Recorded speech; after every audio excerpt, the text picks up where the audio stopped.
네, 비슷한 본문을 보신 기억이 있을 겁니다. 마가복음 1장에 시작하면서 안식일에 귀신 들린 자를 고치셨습니다. 그때도 상황은 비슷했고 예수님께서 주시는 메시지는 비슷했습니다. 마가복음을 보면 5차례 정도 바리새인과 예수님이 충돌하시는 장면이 오늘 그 5번째 장면입니다.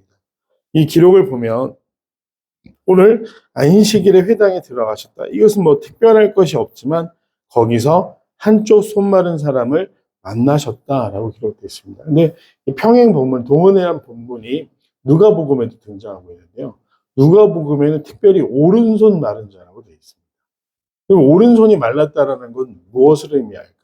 유대인들에게 왼손잡이는 사실 그 유대인들도 한국인 정서랑 비슷한데요. 저희도 왼손잡이로 태어난 아이들이 있습니다. 제 여동생도 왼손잡이에요. 그리고 어렸을 때 어머니한테 제일 많이 혼난 게 뭐냐면 밥 먹을 때 오른손으로 먹어라. 옆에 있는 사람이랑 부딪힌다. 참 왼손잡이를 고쳐야 된다라는 이유치고는 좀 구차하기는 하지만 그렇게 얘기하시고 또 글 쓸 때도 오른손으로 쓰라고 엄청나게 혼나면서 동생이 그렇게 잘한 것을 볼 수가 있습니다. 지금은 더 좋은 것 같아요. 양손잡이가 돼서. 예. 그런데 고대 사회에서 오른손이라는 건 경제력을 또 의미합니다. 자신의 기술, 자신이 할 수 있는 일로 먹고 살 수 있었다는 것을 의미해요. 그래서 이 동일한 본문에 있는 경건학파의 문헌들을 보면 성경으로 채택되지 못했지만 이제 외경 정도 되는 책들을 보면 거기 뭐라고 기록되어 있냐면 이 사람이 미장이었다. 회치를 하고 먹고 사는, 기술로 먹고 사는 사람이고요. 그렇기 때문에 자신이 가난으로 인해 구걸하지 않기 위해 그렇게 구차해지지 않도록 예수님을 찾아왔다. 라고 이제 기록되어 있다라고 합니다. 여러 가지 정황으로 미루어 볼 때 마가는 중요한 사건만 다루고 있어서 그가 어떤 상태였는지만 기록하고 있지만 그 배경에 대해서 미루어 볼 때는 그가 기술로 먹고 사는 사람, 또 오늘 그 장애로 인해, 그러니까 선척적 장애가 아니겠죠. 사고나 어떤 질병에 의해서 손이 마르게 됐고 이 마비된 손을 어떻게든 지금 고쳐보려고 안식일에 예수님을 찾아왔다. 그렇게 생각해 볼 수 있습니다. 즉 예수님은 반드시 안식일에 회당에 가신다라는 생각을 가지고 있었고 우리 지역에 오셨다고 한다면 회당에 가면 예수님을 만날 수 있다라고 이 사람은 생각했을 겁니다. 문제는 회당에 이 사람만 가는 게 아니라 그곳에 바리새인과 서기관들이나 또 예수님을 반대하는 사람들도 모인다는 사실이었죠. 사람들이 예수를 고발하여 안식일에 그 사람을 고치시는가 주시하거늘 이렇게 되어 있는데 여기서 사람들로만 표기하고 있지만 우리가 미루어 볼 때 바리새인이나 서기관들, 예수님을 반대했던 세력들이 예수님을 고발하기 위해 과연 저 사람에게 어떻게 하는가 지켜보고 있었다라는 것을 성경은 이야기하고 있습니다. 그래서 예수님께서 손 마른 사람에게 이르시되 한가운데 일어서라 하시고, 근데 참 재밌는 일을 하십니다. 이 한가운데 일어서라는 건 뭐냐면 당시 회당은 우리가 생각하는 대로 회당이란 건물이 따로 있었던 게 아니라요. 마을에서 제일 큰 집. 그렇게 생각하시면 좋을 것 같습니다. 그래서 사람들이 모이기는 모이지만 항상 사람들이 들어가면 가득 차고 이 좁은 공간을 생각하시면 됩니다. 거기에 유대 성인 남자들만 모이게 돼 있습니다. 그런데 이 사람을 그 가운데 일으켜 세운다는 것은 무엇이냐? 공식적인 사건이 되는 거죠. 즉 사람들은 만약에 예수님이 옳은 일을 하시는데 사람들의 시선이 두려워 혹은 이 고발하려는 사람들이 두려워 몰래 하셨다? 그러면 이게 아무 의미가 없을 겁니다. 하지만 예수님은 옳은 일, 하나님이 기뻐하시는 일에는 물러섬이 없으셨습니다. 그래서 공식적으로 하시는 거예요. 일어서라. 많은 사람들이 그 사람을 지켜보지 않겠습니까? 과연 어떻게 하려는가? 그런데 예수님이 일어서라 하신 다음에 바로 고치신 게 아니라 한 가지 교훈을 주십니다. 사실 꾸짖음이셨죠. 그들에게 이르시되 안식일에 선을 행하는 것과 악을 행하는 것, 생명을 구하는 것과 죽이는 것 어느 것이 옳으냐 하시니 그들이 잠잠하거늘. 그들은 좋지 않은 목적을 가지고 예수님을 고발하기 위해서 어떻게 죽일까 또 어떻게 예수님을 난처하게 만들까 그런 시선으로 쳐다보고 있었어요. 그들은 안식일에 손 마른 사람에게는 관심이 없었습니다. 그 사람이 뒤틀린 건 손뿐만이 아니에요. 자신의 인생도 뒤틀려가고 있습니다. 먹고 살 걱정, 근심, 사람들의 시선 이런 것 때문에 드러내놓고 손이 말랐다라는 걸 보여줄 수도 없는 사람이었어요. 그 사람이 사실 손이 말랐다는 걸 감추기 위해서 얼마나 노력했을까 저는 그런 생각을 해봤습니다. 왜냐하면 자신에게 질병과 장애가 있다는 걸 아는 순간 사람들은 또 다른 색안경을 끼고 볼 것이기 때문에 최대한 감추려고 했는데 더 이상 감출 수 없게 되자 예수님을 찾아왔습니다. 예수님은 그 사람을 바라보고 계십니다. 얼마나 힘들었을까? 얼마나 어려웠을까? 그리고 그가 숨기려고 했던 자신의 연약함을 사람들 앞에서 공식적으로 회복시키시려고 이렇게 세우신 거죠. 그러나 예수님은 하나님이 기뻐하시는 일, 그리고 한 영혼에게 관심이 있었다고 한다면 다른 사람들은 그들이 그토록 중요하다고 생각하고 따르했던 율법, 이 율법의 구문에 사로잡혀서 안식일에는 일하면 안 돼. 안식일은 아무것도 안 돼. 그 생각에 그저 예수님을 반대하려고 지켜보고 있는 겁니다. 참 이유가 유치합니다. 사람에게 관심이 없어요. 고통받는 자들에게 관심이 없습니다. 그저 내가 어떻게 내 신앙생활을 지켜가는가만 이 중요했던 사람들에게 예수님이 뭐라고 말씀하시냐면 어떤 것이 옳으니 생각해보라. 그들은 아무 말도 하지 못했습니다. 그러나 회개하지 않았어요. 왜냐하면 다음 구절에 마음이 완악함을 탄식하사 노하심으로라고 되어 있는데 그들이 예수님의 꾸짖음을 듣고도 반성하는 것이 아니라 오히려 분노에 사로잡히고 할 말은 없지만 자신들의 자존심 때문에 분노하는 모습을 예수님이 굉장히 노하셨다. 완악하게 여기셨다. 이 성경은 기록하고 있습니다. 그리고 그 사람에게 드디어 손을 내밀라 하시니 내밀 때 손이 회복되었다. 특별한 어떤 선포나 만지시거나 어떤 말하자면 우리가 바라는 어떤 특별한 행동은 없었어요. 그냥 그 사람에게 생각해 보십시오. 약간 감추려고 했던 손, 티 안 내려고 했던 그 손을 내밀라 하시니 사실 아무것도 그 사람이 어떤 상태인지 몰랐던 사람들에게는 뭐야 왜 이러서라고 그러고 손을 내밀라고 그래 라고 하지만 그 사람이 어떤 상태인지 알았던 사람들 혹은 그 자신은 어땠을까요? 정말로 놀라운 경험이었을 겁니다. 절대 움직일 것 같지 않았던 그 손이 다시 움직여지는 거죠. 마치 중풍병자에게 뇌 죄사함을 받았다. 일어나 침상을 들고 가라 말씀하시는 것처럼 예수님께서 마가복음의 독특한 것은 치유 사역을 하실 때 그 당사자들의 믿음과 간절함에 대해서 이 성경의 본문들이 다루고 있다는 거죠. 이 바리새인들이 나가서 헤롯 왕과 함께 예수를 어떻게 죽일까 의논하였다. 자, 그 치유의 사역을 보면서 많은 사람들에게 감동과 감사, 또 특별히 당사자에게 내가 사실 예수님을 만나기 전에 내 연약함을 감추고 싶었을 겁니다. 근데 예수님을 만난 후에 어떻게 됩니까? 연약함을 감추는 게 아니라 어디에 가든지 자기 연약함이 자랑이 돼요. 우리가 간증하시는 분들 보면 가끔 대단한 용기 아닙니까? 자신의 처절했던 삶이나 하나님을 떠나서 죄를 짓던 삶을 너무나 감추고 싶을 텐데 공개적으로 드러내고 또 이렇게 간증하는 모습을 보면서 우리가 참 은혜를 받지 않습니까? 어제 이제 차를 타고 가는데 극동방송에서 광고가 하나 나오더라고요. 조혜련 씨 목소리였어요. 그래서 너무 반갑기도 하고 요새 좋은 일 많이 하시니까 제가 아는 분은 아니지만 축복하는 마음을 듣는데 이 새가족 혹은 결신자, 태신자를 위한 전도 집회를 이제 극동방송에서 하고 거기 이제 조혜련 씨의 간증자로 나오는 그런 거였습니다. 그래서 제가 우리 교회도 갈 수만 있으면 같이 가면 좋겠다 해가지고 어떻게 할 수 있나 했더니 문자 하나 보내면 그 관련 링크를 보내주더라고요. 그래서 이거 성도들하고 공유해서 갈 수 있는 분들 혹은 우리가 전도교로 작정했던 사람들 권면을 해봐야 되지 않습니까? 우리가 울더라도 씨를 뿌려야 되는 그런 상황이 그런 생각을 잠깐 해봤어요. 근데 보면서 조혜련 씨의 인생도 저희가 대충 알지만 자세히 알지 못하지만 굉장히 방황을 많이 했죠.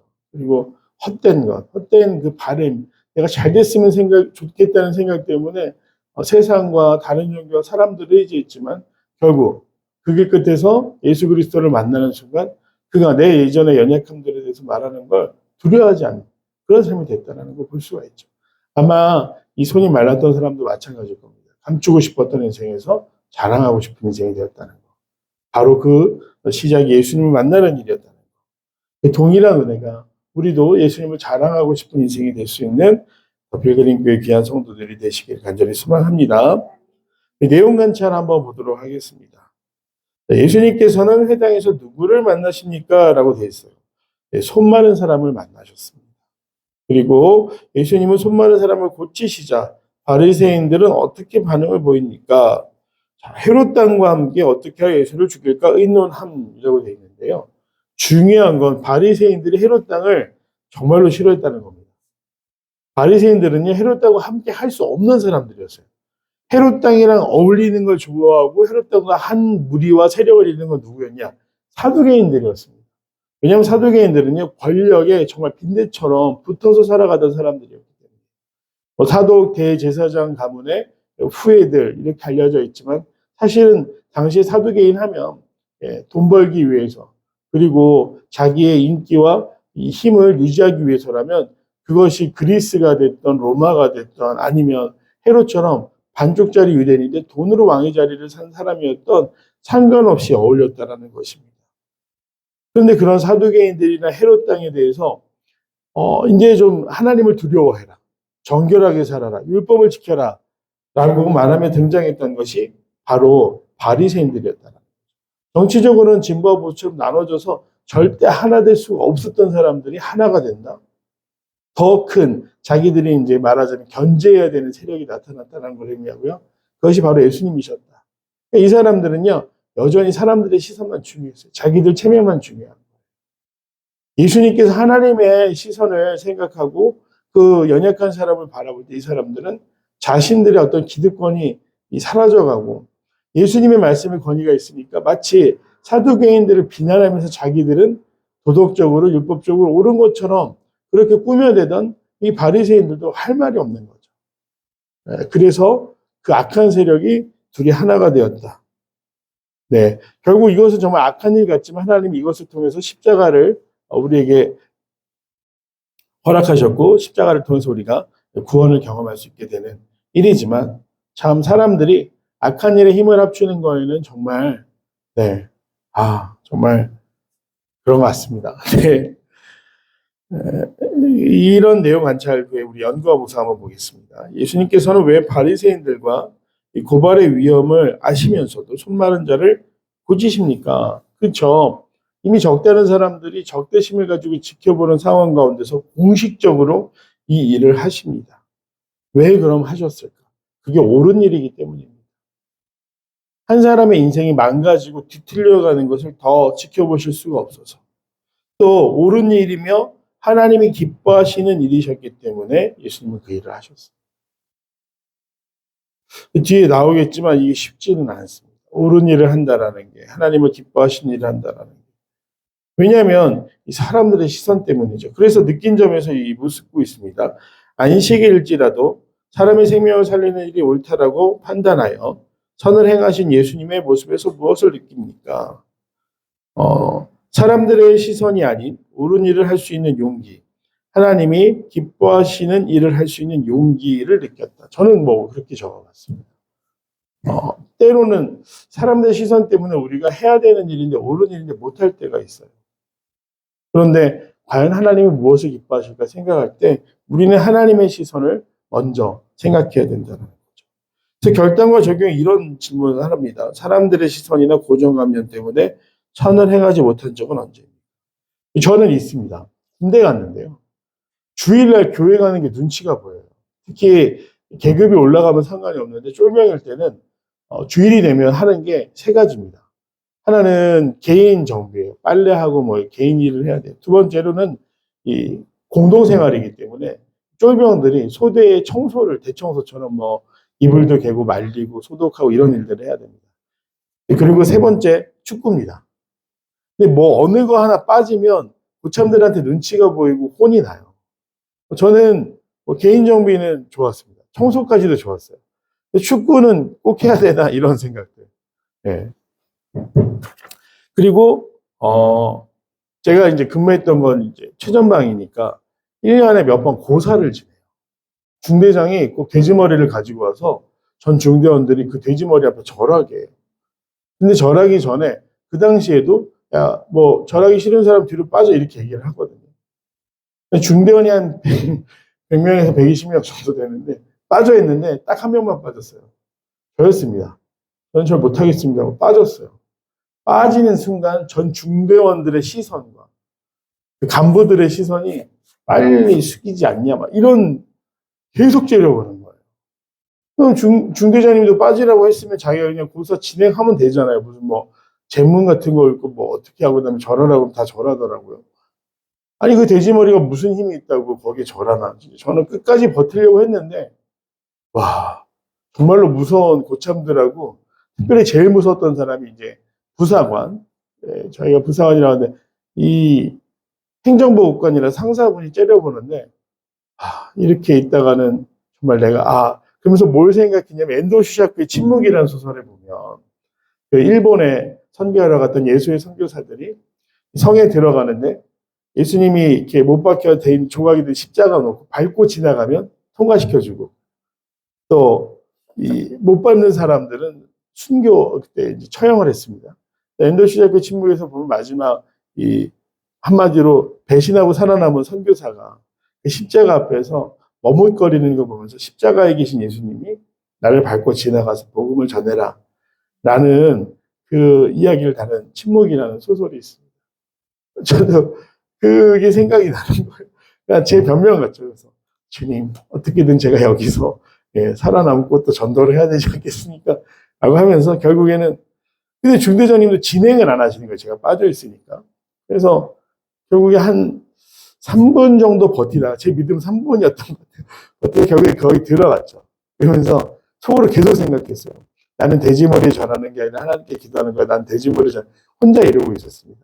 그래서 이번 주에 지난주에 저희가 아이들 얘기 굉장히 은혜 받았던 게 한 친구가 집이 불교라서 제사를 드리는데 명절에 자기 전도한 친구한테 전화해서 나 어떻게 해야 돼? 뭐 이런 얘기 했다고 했잖아요. 그 마음을 알죠. 숙이면서 기도해. 저희가 할 수 있는 거지만 참 힘이 없을 때는 눈치가 보입니다. 근데 예수님께서는 하나님이 기뻐하시는 일이 무엇일까? 하나님이 지금 나를 어떻게 보실까 우선이셨기 때문에 사람들의 시선이 두렵지 않으셨어요. 그리고 그 길은 십자가의 길까지 이어집니다. 오늘 소망하는 건 우리가 살다 보면 참 평판과 평가 그리고 관계 때문에 옳지 않은 일이나 침묵해야 되는 때가 있어요. 그런데 안타까운 것은 그러고 나면 내 마음이 개운하지가 않습니다. 옳은 말을 해야 될 때는 하나님 바라보시면서 옳은 말과 행동을 우리가 해가면서 오늘 예수님을 닮아갈 수 있는 사람들의 시선이 아닌 하나님의 시선에 우리가 더 집중할 수 있는 빌그림교회 귀한 성도들이 되시기를 간절히 소망합니다. 기도하겠습니다.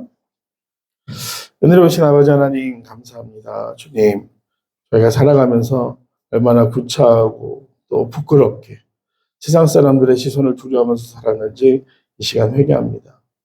아직도 용기 나진 않지만 주님 앞에 간절히 구하는 것 내가 성령의 충만함으로 인해 주님 하나님이 기뻐하시는 일 옳은 일을 실천할 수 있는 용기를 우리에게 더해 주시옵소서. 나 혼자의 결단과 힘만으로 부족하오니 오직 성령으로 충만하여 하나님이 기뻐하시는 일을 감당할 수 있도록 사랑하는 성도들과 또 부족한 종을 위해 늘 동행하시고 세임 주시옵소서. 감사드리며 사랑하는 예수님의 이름으로 간절히 기도드립니다. 아멘.